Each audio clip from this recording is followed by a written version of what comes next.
네, 북한 새로 읽기 시간입니다. 북한의 주요 현안을 분석하고 전망하거나 북한 사회를 진단하고 대안까지 제시합니다. 국민통일방송 데일리 NK 이광백 대표 오셨습니다. 대표님 안녕하십니까? 네, 안녕하세요. 네, 자, 어떤 사람이 좋은 지도자일까에 대한 질문 저희가 여러 면에서 지도자를 좀 평가해 볼 수 있을 텐데요. 노동신문에 김정은 총비서의 정치 행적을 선전하는 기사 올라왔다면서요. 네, 인민을 위한 정치 이런 제목으로 김정은 비서가 얼마나 열심히 인민을 위해서 일하는가 또 얼마나 뛰어나고 탁월한 능력을 가진 지도자인가 이런 걸 선전하는 기사가 지금 3월 내내 올라오고 있습니다. 그렇군요. 어떤 때는 하루에 한 번씩 어떨 때는 일주일에 두세 번씩 올라오는데 제목도 조국의 미래를 꽃피우시는 길에서 인민들의 행복하고 문명한 생활을 위하여 또 위민 헌신의 길에 수놓아진 사랑의 이야기 등등등 다양한 형태로 나오고 있습니다. 오늘은 그 가운데 이 몇 가지 선전 기사와 그 기사에 담긴 사례 이런 것들을 조금 살펴보면서 이 이른바 북한 정치 방식의 문제점 이런 것 또는 개선 방향 이런 걸 좀 제안할까 합니다. 사실 북한 주민들을 편하게 먹고 살게 하진 않고 있는 입장에서 김정은 위원장을 어떻게 선전을 할지 궁금하거든요. 네. 첫 번째 사례는 어떤 건지 좀 소개해 주시죠. 네, 조국의 미래를 꽃피우시는 길에서 이런 제목으로 그 밑에 이야기 몇 개를 이제 쭉 나열해 놨는데 첫 번째가 소홀히 대하지 않으신 문제 이런 문제예요. 이게 무슨 내용일까 궁금해가지고 읽어봤는데 궁금하네요. 이야기는 이런 겁니다. 언젠가 경의하는 총비서 동지께서 평양시 묘향산 등산소년단 야영소 소년들의 야영소 같아요. 여기를 찾아주실 때의 일이었는데 야영소의 소년단실에 들리시어 학생들이 앉는 의자에 허물없이 앉으셔가지고 탁상교양 자료들을 보아주시던 그이께서 탁상교양 자료들이 볼품이 없는 데 대하여 지적하셨다. 이런 내용이에요. 그런데 여기 보니까 야영소 일꾼들 속에서 나타나고 있는 사상교양 사업에서의 형식주의를 대번에 간파하시고 하신 말씀이었다. 일꾼들은 머리를 들 수가 없었다. 학생들의 야양 기간이 며칠 안 된다고 해서 사상교양 사업을 소홀히 하였던 자신들이었다는 것을 이제 속으로 알고 있었다는 거겠죠. 어쨌든 그렇게 해서 탁상교양 자료들을 새로운 것으로 계속 바꾸어 줄 수 있게 만들어 달라고 얘기를 했고 몸소 그 방법까지 가르쳐 주시었다 이런 거고 어쨌든 새세대 교양 사업은 매우 중요한 사업이니까 열심히 해달라고 절절한 음성으로 이야기를 했다는 거고 또 사상교양 사업을 실수 있게 하자면 부단히 머리를 써야 한다는 등 이런 얘기를 했다는 거고 그것에 야영소 일꾼들은 감동받았고 그 가르침을 가슴 깊이 새겼다 이런 내용입니다. 그냥 전형적인 선전 내용이죠. 자, 그런데 이제 말씀해 주신 내용을 요약을 해보면 야영소 일꾼들의 형식적인 사업 때문에 교양 자료가 볼품이 없었고 새 세대들에 대한 교양 사업도 소홀했는데 김정은 총비서가 교양 자료를 새로운 것으로 계속 바꿔주고 야영소 일꾼들의 지혜와 열정을 다하도록 가르쳤다. 이런 내용 맞습니까? 글쎄요. 그러게 이게 좀 솔직히 특별한 내용은 아닌데 굳이 몇 가지 좀 짚어보자면 첫 번째. 이 교양 자료가 볼품이 없었다. 이것은 아마 많이 해졌거나 좀 낡았거나 그런가 보죠. 여러 번 돌려서 봐야 되나 보죠. 근데 어쨌든 그렇다고 한다면 교양 자료를 여러 번 반복해서 사용하다 보니까 해지거나 더럽혀진 듯한데 다른 나라 같은 경우는 어떤 교육이냐에 따라 조금 다르긴 하지만 교육 자료 요즘엔 정말 잘 만들잖아요. 그렇죠. 세련되고 깔끔하고 또 굳이 남의 거 보던 걸 또 남이 봐야 될 필요도 없잖아요. 하나씩 다 나눠주거나 아니면 어떤 사람은 필요하면 몇 푸씩 가져갈 수도 있고 그럴 텐데 교과서나 참고서 같은 것도 서점에 가면 수없이 쌓여 있고 또 어떤 나라는 선진국 같은 경우는 종이로 굳이 하지 않고 인터넷이나 손자나 컴퓨터 이런 걸로 교육 자료도 지금 만들어 사용하고 있습니다. 그런데 북한에는 왜 교양 자료를 여러 명이 돌려봐야 되고 그것 때문에 해지거나 더럽혀졌을까요? 새세대 교양을 국가가 하고 있기 때문에 이 국가의 자료집이 부족하거나 또는 볼품이 없었다면 무슨 문제일까 예측컨대 또 여러 북한 주민들의 증언에 따르면 종이가 부족해서 종이가요. 이거 돌려서 봐야 된다는 것이겠죠. 또 인쇄술이 뒤떨어지고 종이의 질도 좋지 않기 때문에 쉽게 해지거나 그렇겠죠. 이게 무슨 문제냐? 이게 국가 사업이기 때문에 그런 문제가 벌어졌다면 사실 자료집 제작 예산이 부족하기 때문 것이죠. 본질적으로 국가가 가난하기 때문입니다. 그런데 마치 교양소 일꾼들이 형식주의에 젖었다거나 또는 이런 식으로 교묘하게 교양 일꾼들에게 책임을 떠넘기고 있어요. 사실은 국가가 가난하니까 그런 거죠. 그렇죠. 돈이 없으니까 그렇게 한 거죠.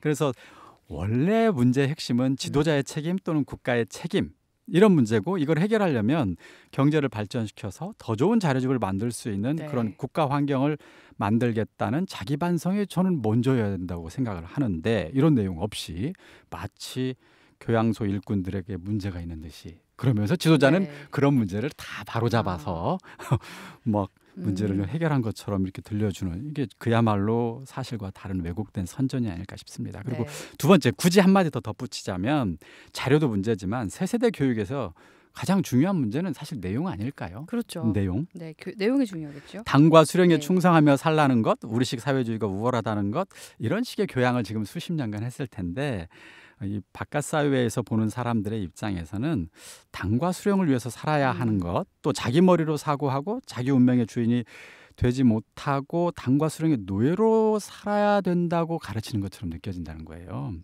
그래서 진짜로 이 젊은 세세대 교육을 제대로 하려면 저는 그 가르침 내용부터 바꿔야 된다고 생각을 합니다. 자기 자신과 자기 인생의 주인이 돼서 자유롭게 스스로 생각하고 행동하고 살아라.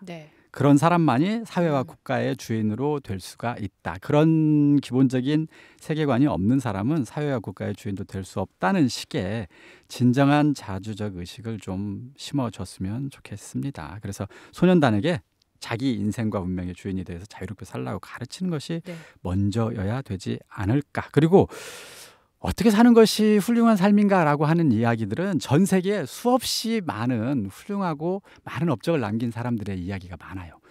그들을 좀 가르쳐줬으면 좋겠어요. 오로지 북한이라고 하는 작은 나라의 최고 지도자에 대해서만 계속 얘기하고 교양할 게 아니라 전 세계의 수천, 수만, 수십만 명의 위대한 위인들, 역사 속에 수많은 인물들이 많거든요.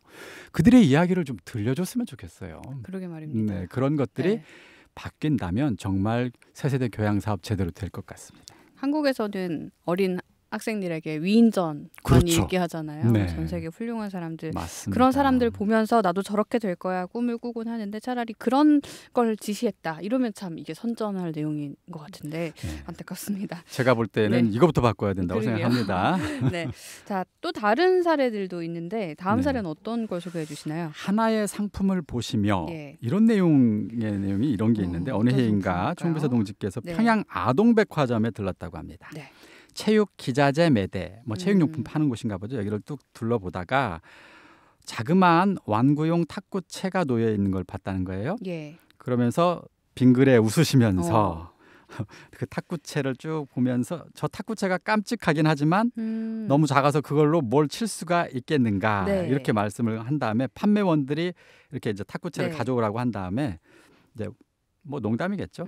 이 정도 탁구채면 뭐 완두콩알 정도 치겠네요. 이렇게 농담을 하면서 총비서 동지께서는 이런 탁구채는 더 작게 만들어서 자동차 열쇠고리 같은 데나 달아가지고 다니게 기념품 매대에서 팔아줘야 한다. 이렇게 얘기를 하면서 또 여기서도 해당 부문 일꾼들이 이 형식주의적으로 생각하니까 이런 식의 탁구채가 만들어진 거 아니냐. 무엇을 하나 만들어도 쓸모있고 완벽하게 만들어야 된다고 또 간곡히 당부했다. 그래서 일꾼들은 탁구채를 바라보면서 가슴이 뜨겁게 비서동지의 가르침을 새겼다는 거죠. 비록 자그마한 놀잇감이라 할지라도 그것이 실제 어린이들의 지능 발달에 도움이 되도록 완벽하게 만들어야 한다는 비서동지의 숭고한 뜻을 이해했다. 뭐 이런 내용이에요. 참 이게 탁구채에 막 숭고한 뜻 이야기가 나오고 하니까 저 이거 어떻게 받아들여야 할지 모르겠지만 어쨌든 소형 탁구채를 체육 기자재 매대에서 팔지 말고 기념품 매대에서 팔라. 무얼 만들더라도 쓸모있고 완벽하게 만들어야 한다 당부했다는 내용인데요. 이것도 어떻게 해석하십니까? 그러니까 저도 사실 뭐부터 무슨 얘기부터 해야 될지 사실 모를 정도로 조금 그렇긴 한데요. 일단 첫 번째로 이런 생각이 들었습니다. 왜 최고 지도자가 백화점에 가서 소형 탁구채를 체육기자재 매대에 진열하라, 완구 매대에 진열하라 이런 시콜콜한 것까지 일일이 지시하는지 잘 모르겠어요. 그냥 기업에 맡기고 맡겨주면 될 텐데요. 그렇죠? 기업에 일 잘하는 젊고 유능한 사람들이 있다면 그들이 그리고 어떤 때 진열하는 것이 더 효과적이고 더 많이 팔리고 또는 인민들에게 쓸모 있는지 자유롭게 생각하고 그들에게 소신껏 여러분이 판단해서 그렇게 결정하면 그걸 지지해주는 이런 문화가 된다면 아마 그 기업 일꾼들이 알아서 다 잘할 겁니다. 그리고 쓸모있고 아름답고 재미있고 새로운 제품을 수십, 수백, 수천, 수만 가지 제품을 만들어낼 수도 있을 겁니다. 사실 그렇게 자유롭게 일하는 사람들이 좋은 제품을 잘 만들 수 있도록 소신껏 일할 수 있는 환경이 안 돼서 그렇지. 내버려두면 다 잘할 일이거든요. 근데 그걸 최고 지도자가 일일이 시시콜콜 지시해야 만들어지는 사회? 저는 이 사회 자체가 좀 안타깝습니다. 그리고 두 번째, 최고 지도자의 지혜보다 수십, 수백, 수천, 수만 인민의 지혜가 수천, 수만 배 더 창의적이고 쓸모있다는 것을 좀 깊이 이해했으면 좋겠어요. 이게 이제 왜 북한식 사회주의가 망하고 전 세계 절반을 차지했던 사회주의가 90년대 무너지고 자유시장을 도입했던 자유민주주의 사회가 더 발전했는지 이게 열쇠거든요. 사회주의 그러니까 이게 이제 비결이기도 하고요. 이런 것들을 깊이 이해했으면 좋겠습니다. 그래서 이런 사례를 좀 들어서 막 모든 것을 다 잘하는 탁월한 지도자라고 자랑을 늘어놓는 모습 이걸 아마 세계인이 본다면 좀 우스꽝스럽게 보일 수도 있어요. 막 또 그렇게 하니까 일꾼들이 막 가슴마다 뜨겁게 새겨졌다. 뭐 숭고한 뜻을 이해했다 이런 얘기 하는 건데 이게 저는 어떤 게 좀 느껴졌냐면 인민을 아무것도 모르는 어린애 취급한다는 그런 인상까지도 받습니다. 탁월한 수령은 지시하고 인민들은 그 지시에 감동받고 가르침을 받고 무작정 따르는 식의 이런 모습이 아마 바깥 사회에서 볼 때에는 안타까워하면서도 좀 우스꽝스러운 모습일 것 같아요. 진짜 일꾼들의 마음이 정말 뜨겁게 새겨졌을지 묻고 싶은데 자 일단 요 사례까지 좀 봤고요. 또 한 가지 사례 더 말씀 주신다고요. 네네. 어떤 사례입니까?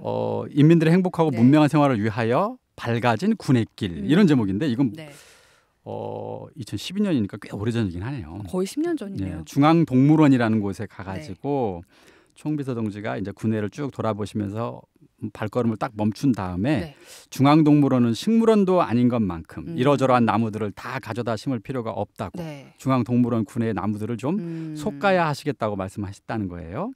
중앙동물원 일꾼은 영문을 알 수 없었다. 나무를 많이 심어야 좋다고 생각해서 군회에 원림 조성을 두고 자랑스럽게만 여겨왔던 것이다. 근데 어쨌든 총비서 동지께서는 어떤 곳은 나무들이 너무 빽빽해서 어두침침한 것이 어느 구석에서 도깨비가 나올 것 같다. 이렇게 유머를 섞어서 말씀하시면서 이렇게 하니까 그제서야 일꾼들은 동물원 군회의 원림 조성의 결점이 무엇인지를 깨달을 수 있었다. 근데 이것도 보면 아까 앞에서 얘기했던 것과 비슷한 느낌을 받아요. 사실 제가 볼 때 이 사례에서는 그런 문제점이 있는 거예요. 첫 번째, 사람마다 좋아하는 게 다 다르잖아요. 그렇죠. 취향이 다르죠. 그렇죠. 깨끗하게 단장된 동물원을 좋아하는 사람이 있을 수 있고요. 우거진 숲 같은 그런 동물원을 좋아하는 사람도 있을 수 있잖아요. 그 아프리카의 세계적인 동물원 같은 경우는 아예 울타리가 없고 자연 상태의 밀림 속에서 살아가고 있는 동물의 모습을 지켜볼 수 있게 하는 이른바 사파리라고 좀 부르는데 그런 동물들이 훨씬 많거든요. 그래서 이왕이면 특색 있게 다양한 형태의 동물원을 만들고 그 사람들도 자기가 좋아하는 동물원을 찾아가면 되잖아요. 그러니까요. 그렇게 하면 될 텐데 이 한 나라 안에서만 갇혀 살다 보니까 시야도 좁다는 느낌도 들고 또 이것도 꼭 굳이 총비서 동지의 취향에 따라서 동물원을 만들 필요가 있을까? 제가 볼 때는 숲이 많고 우거진 동물원 좋아하는 사람도 많을 텐데 이렇게 첫 번째로 들었고요. 두 번째는 만약에 이제 그렇죠. 국가가 운영하는 동물원을 어떤 형태로 만들 것인가. 이게 이제 논점이라면 제 생각에는 이것도 총비서 동지의 의견에 따라서 총비서 동지에는 숲이 우거진 동물원 싫어한다니까 이렇게 만들라는 건데 저는 반대로 생각했으면 좋겠어요. 이 동물원을 찾는 사람이 누굽니까? 인민들이죠. 그렇죠. 그러면 인민의 의견을 들어야 되는 거 아닐까요? 인민을 대상으로 설문조사하면 어때요? 그러니까요. 인민이 주인이잖아요. 그래서 좋겠네요. 그렇죠. 그래서 조선 인민들이 좋아하는 그런 많이 좋아하는 방식으로 국가의 동물원을 꾸리면 될 문제를 굳이 장군님이 가셔가지고 나무가 많네 적네 이럴 필요가 과연 뭐가 있을까? 이런 것들이 좀 안타까웠습니다. 그래서 워낙 오랫동안 탁월한 수령은 사소한 것까지 지시를 내리고 인민은 탁월한 지시에 감동받아 무조건 네. 관철해야 한다는 식의 이른바 봉건시대 왕정이에요. 봉건시대 낡은 정치에 지금 익숙해져서 나타나는 모습들이 아닐까 싶습니다. 네. 그래서 인민의 다양한 요구와 그들의 자주적이고 창의적인 지혜를 모아서 경제와 인민생활을 발전시킬 줄 아는 정치. 이게 이제 저는 자주적이고 민주적인 정치라고 보는 건데 이걸 제대로 하지 않으면 북한이 가난과 고립에서 벗어날 수 없을 것이다. 그래서 네. 제가 김정은 동지께 감히 제언하자면 정치 혁신이 먼저라고 생각합니다. 네, 맞습니다. 이 한 나라의 지도자라면 숲보다 나무를 보는 게 아니라 나무보다 숲을 보고 좀 큰 그림에서 경제 발전을 생각해야 될 텐데요. 네. 탁구채나 책 낡은 거, 동물원 이런 거 신경 쓰고 있을 시간 없다고 생각합니다. 자, 오늘은 노동신문 기사를 통해서 정치 혁신 과제 짚어봤습니다. 오늘도 국민통일방송 데일리 NK 이광백 대표와 함께했습니다. 고맙습니다. 네, 감사합니다.